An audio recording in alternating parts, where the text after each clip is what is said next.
एक वॾो मशहूर डॉक्टर हुयो। मां ही वाक़ियो हिकु किताब में पढ़ियो हो।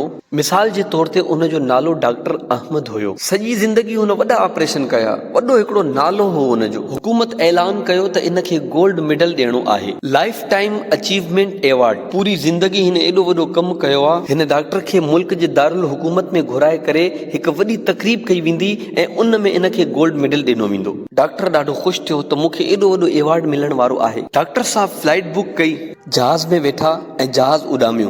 कुझु देर खां बाद मौसम ख़राब थियण जे करे जहाज़ में को प्रॉब्लम अची वियो ऐं जहाज़ खे कंहिं नंढे एयरपोर्ट ते लैंड करणो पियो। डॉक्टर साहब जहाज़ खां निकिरी करे एयरपोर्ट जे अमले वटि विया। चवण लॻा त जहाज़ केतिरी देर में उॾामंदो। मुंहिंजी हिकु अहम तकरीब आहे ऐं सॼो प्रोग्राम मुंहिंजे करे सजायो वियो आहे।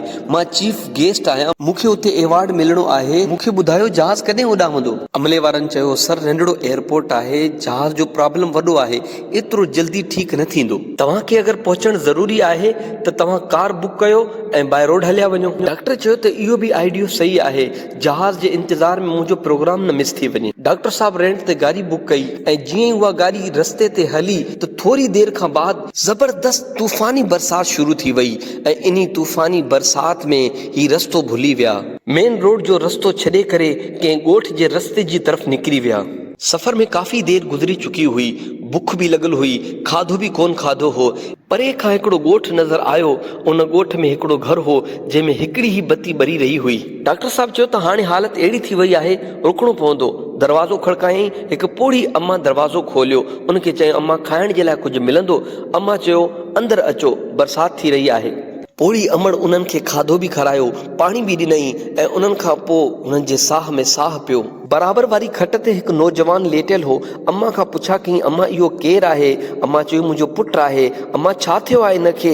उन चयो, वॾी हिनखे बीमारी आहे। डॉक्टर चयो, अम्मा हिन जो इलाज छो नथी कराएं? अमड़ चयो, मां हिन जो इलाज ॾाढो करायो आहे। तुंहिंजा डॉक्टर मूंखे ॿुधाइनि था असांजे मुल्क में हिकिड़ो ई डॉक्टर आहे जंहिंजो नालो डॉक्टर अहमद आहे, इहो ई इन जो इलाज करे सघे थो। मुंहिंजा पुट, मां हिकु ग़रीब औरत आहियां, मूं वटि एतिरा पैसा न आहिनि जो मां डॉक्टर अहमद खां इलाज करायां।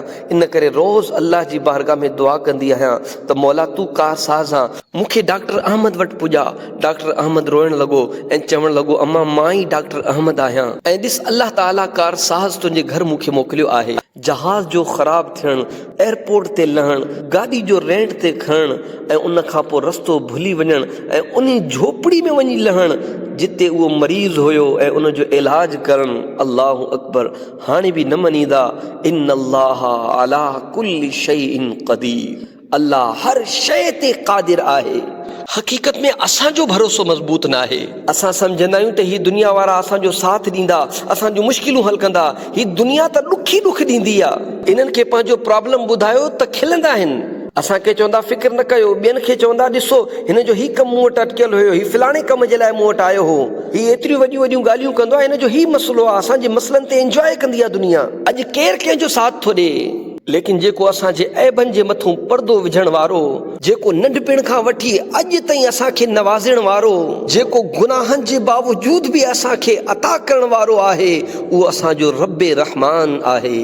जेको असांजी माउ खां ज़्यादा असां ते महिरबान आहे, उनखे छो नथा पुकारियूं? उन जी तरफ़ तवजो छो नथा कयूं? उन जी रहमत जा दरवाज़ा त खुलियल आहिनि, उहो त नवाज़ण चाहे थो। लेकिन ऐ काश जेका तवजो रिक्वायर्ड आहे, जेका ज़रूरत आहे ऐं दिलि सां दुआ मंगणा, अल्लाह तबारक व तआला तव्हांखे मूंखे नसीब फरमाए।